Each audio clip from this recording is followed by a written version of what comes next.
Bismillahirrahmanirrahim. Assalamualaikum warahmatullahi wabarakatuh. Halo semuanya, perkenalkan nama saya Darul Hanawardatul Huda, nomor induk mahasiswa 21623020002. Saya merupakan mahasiswi Universitas Sali Al-Aitam Bandung, program studi Diploma 4 Akuntansi Perpajakan. Saya akan membuat video presentasi dengan judul Akuntansi Desa. Hal pertama yang harus kita tahu adalah pengertian dari desa. Menurut Erwin Tarto, desa merupakan perwujudan geografis yang ditimbulkan oleh unsur-unsur fisiografis, sosial, ekonomis, politik, serta kultural setempat dalam hubungan dan pengaruh timbal balik dengan daerah lain.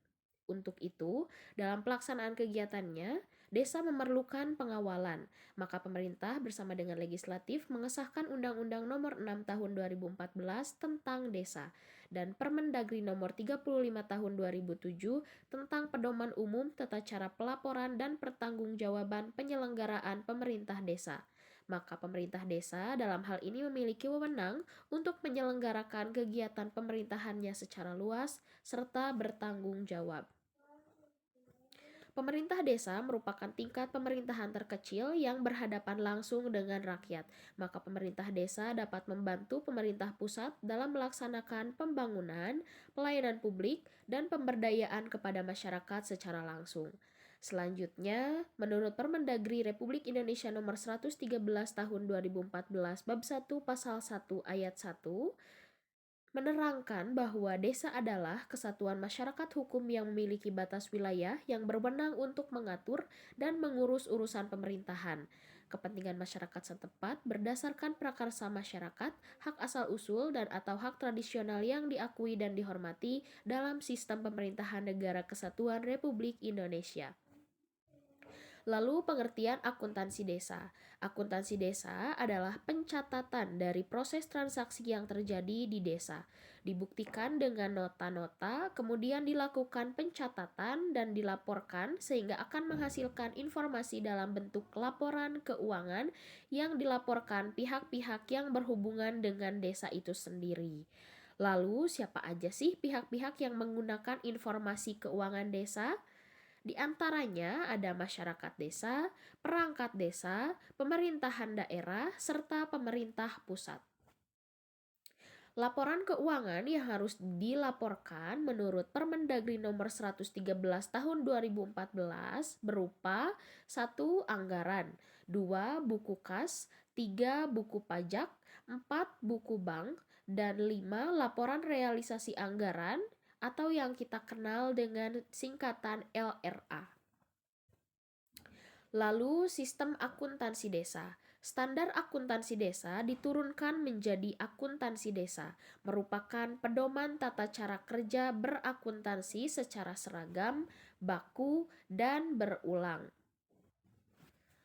Pengurangan cara kerja menghasilkan perfeksi dan peningkatan kecepatan kerja. Desa perlu membuat pedoman sistem akuntansi desa agar sukses dalam berakuntansi serta laporan keuangan desa lebih terjamin. Identitas pejabat dan kompetensi pejabat dalam rantai kegiatan akuntansi desa termasuk dalam sistem akuntansi berbasis pertanggungjawaban berbagai tugas akuntansi dan penilaian kinerja yang bersangkutan. Makin kompeten, maka akan makin kuat kendali internal dari desa tersebut.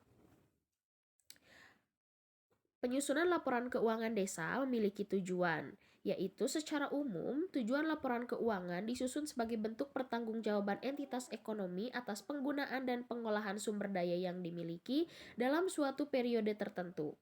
Oleh karena itulah, laporan keuangan desa berfungsi sebagai alat evaluasi karena menyediakan informasi keuangan entitas tersebut serta menunjukkan kinerja yang telah dilakukan, sehingga nantinya akan menjadi bahan pertimbangan dalam pengambilan keputusan baik bagi kepala desa sendiri maupun pemangku kepentingan yang lainnya seperti pemerintah, badan permusyawaratan desa, dan juga masyarakat.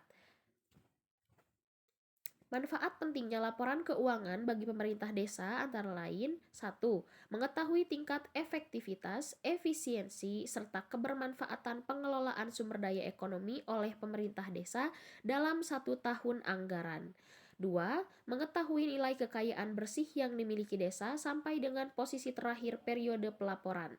Yang ketiga, sebagai alat evaluasi yang lebih informatif tentang kinerja aparatur desa, utamanya kepala desa itu sendiri. Yang keempat, sebagai sarana pengendalian terhadap kemungkinan terjadinya praktik penyalahgunaan ataupun penyimpangan sumber-sumber ekonomi yang dimiliki desa. Dan yang kelima, sebagai wujud real implementasi asas transparansi dan akuntabilitas yang diamanatkan peraturan perundang-undangan yang dapat dijadikan model praktis bagi entitas. Kita lanjut ke akuntabilitas pengelolaan dana desa. Sistem pemerintahan desa membuat desa memiliki peran yang strategis dalam membantu pemerintahan daerah dalam proses penyelenggaraan pemerintahan, termasuk pembangunan. Semua itu dilakukan sebagai langkah nyata pemerintah daerah mendukung pelaksanaan ekonomi daerah. Implementasi otonomi bagi desa akan menjadi kekuatan bagi pemerintah desa untuk mengurus, mengatur, serta menyelenggarakan rumah tangganya sendiri, sekaligus bertambah pula beban tanggung jawab dan kewajiban desa. Namun demikian, penyelenggaraan pemerintah tersebut tetap harus dipertanggungjawabkan. Adapun dasar hukum terkait akuntansi desa, sesuai dengan peraturan perundang-undangan, memperoleh hak dan wewenang untuk mengatur keuangan sendiri yang terangkum di dalam alokasi dana desa atau ADD yang tercantum di dalam anggaran pendapatan dan belanja daerah atau APBD kabupaten. Adapun besarnya dana ADD tergantung alokasi dana yang telah ditetapkan untuk masing-masing daerah kabupaten. Pemberian pengelolaan keuangan kepada desa bertujuan supaya masing-masing pemerintah desa bisa mandiri dalam membangun sendiri desanya sesuai dengan kebutuhan dan rencana pembangunan masing-masing. Dasar hukum pengelolaan keuangan desa yang pertama ada PP nomor 72 tahun 2005 tentang pemerintahan desa dalam pasal 75 ayat 1. Yang kedua, Permendagri nomor 13 tahun 2006 jangto Permendagri nomor 59 tahun 2007 tentang pedoman pengelolaan keuangan daerah bab 1 pasal 4 ayat 1 dan 2. Yang ketiga, Permendagri nomor 37 tahun 2007 tentang pedoman pengelolaan keuangan desa pasal 2 ayat 1 dan 2, pasal 3 ayat 3, ayat 4 butir A dan B, ayat 5, pasal 9 ayat 6 dan 7. Lalu yang keempat, Permendagri nomor 113 tahun 2014 tentang pengelolaan keuangan desa. Yang kelima, Permendagri nomor 20 tahun 2018 tentang pengelolaan keuangan desa.